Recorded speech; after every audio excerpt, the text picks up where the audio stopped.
घर में हो दीप प्रज्वलित, ज्वलित हो मन का दिया। अयोध्या के अभिमान आ रहे हैं, स्वागत करो पुरुषोत्तम राम आ रहे हैं। नमस्कार दर्शकों, मैं अदिति एक बार फिर से आपका इस चैनल पर स्वागत करती हूँ। दीपोत्सव और कार्तिक मास की आप सभी को द स्पिरिचुअल वर्ल्ड की ओर से बहुत सी शुभकामनाएं। पूरे वर्ष में कार्तिक मास को सबसे अधिक शुभ माना गया है। इस माह में दिवाली, गोवर्धन लीला से लेकर और भी अनेक लीलाएं भगवान द्वारा की गईं। इस कड़ी में मैं कार्तिक मास का महत्व और इसमें हुई लीलाओं का संक्षेप में वर्णन करूंगी। कार्तिक मास के चमत्कारी प्रभाव जानने के लिए इस वीडियो के साथ अंत तक जुड़े रहिए। शास्त्रों के अनुसार कार्तिक माह में 5 कार्य अवश्य करने चाहिए। पहला है हरि नाम का जागरण, अर्थात हरि नाम का जप। दूसरा, प्रातः जल्दी उठकर स्नान करना। तीसरा, तुलसी की सेवा। चौथा कार्य है उद्यापन।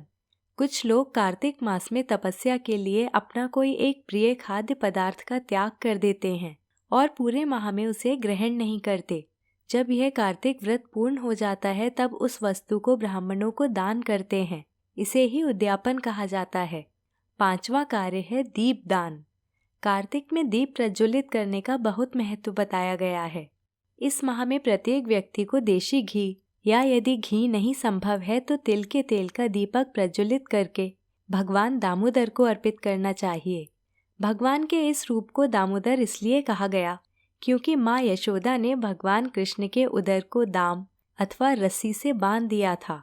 इसी कारण इस माह को दामोदर मास भी कहा जाता है।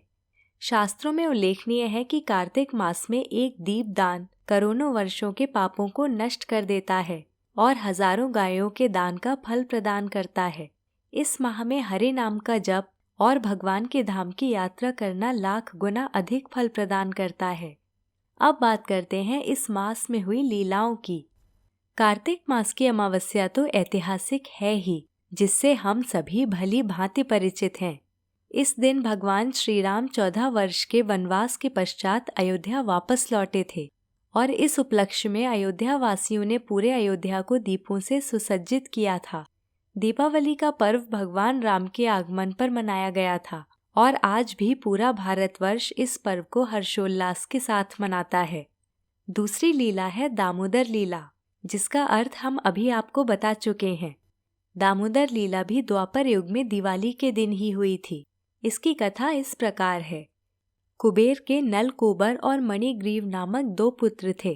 दोनों को ही अपने पिता के धन के कारण बहुत अहम था। ये दोनों अक्सर लोगों का उपहास किया करते थे।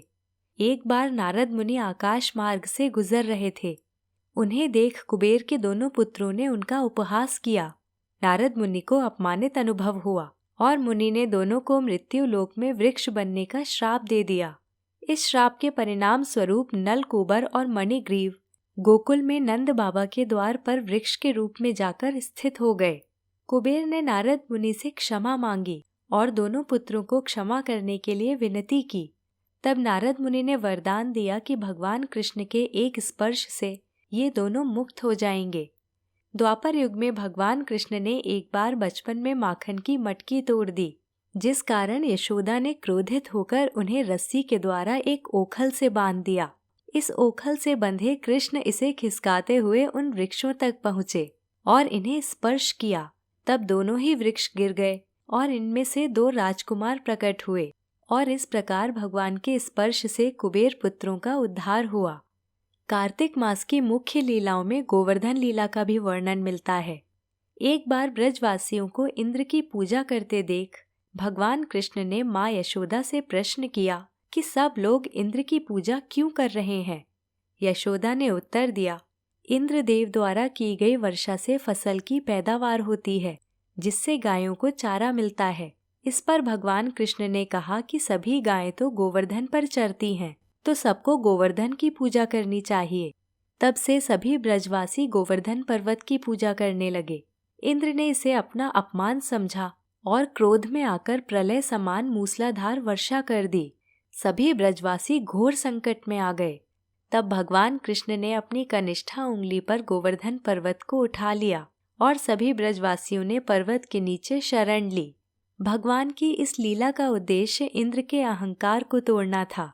यह लीला भगवान कृष्ण द्वारा कार्तिक मास के शुक्ल पक्ष की प्रतिपदा को की गई थी।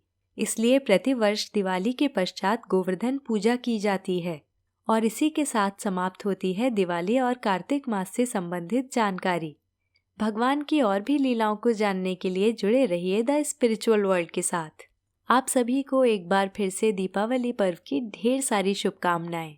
खुश रहिए, मुस्कुराते रहिए और जीवन में मिठास भरते रहिए। नमस्कार।